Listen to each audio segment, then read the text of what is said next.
ആമേൻ. സാരഫത്തിലെ വിധവയ്ക്ക് കൊടുത്തപ്പം നമ്മുടെ നാട്ടിൽ അല്ലെ നമ്മൾ പലരും ആയിരുന്നു ഓർത്തന് എനിക്ക് തന്നത് എനിക്കും എൻ്റെ മോനും, അല്ലേ, എനിക്കും ഭാര്യയ്ക്കും മക്കൾക്കും, അത്രേ ചിന്തിക്കത്തുള്ളൂ. പക്ഷെ സാരഫത്തിലെ വിധവ തിരിച്ചറിഞ്ഞു, എൻ്റെ കാലത്തിലെ മാവ് കുറയാതിരുന്നത്, എൻ്റെ ഭരണിയിലെ എണ്ണ തീർന്നു പോകാതിരുന്നത് എനിക്കും എൻ്റെ മകന് ഉപജീവനം കഴിക്കാൻ മാത്രമല്ല, ഞങ്ങളുടെ കുടുംബത്തിലെ സകലർക്കും വേണ്ടിയാ. ഹല്ലേലൂയ.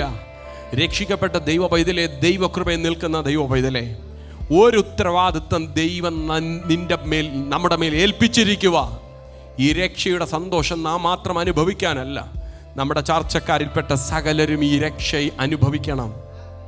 അവരാരും കൈവിടപ്പെട്ടു പോകരുത്, അവരാരും നിത്യ നരകത്തിലേക്ക് പോകരുത്, അവരെല്ലാം നിത്യജീവനിലേക്ക് വരണം.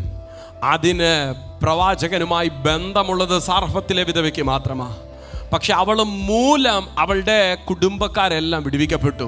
കർത്താവുമായി ബന്ധമുള്ളത് ഇവിടെ ഇരിക്കുന്ന നമുക്ക് കുറച്ച് പേർക്കാ.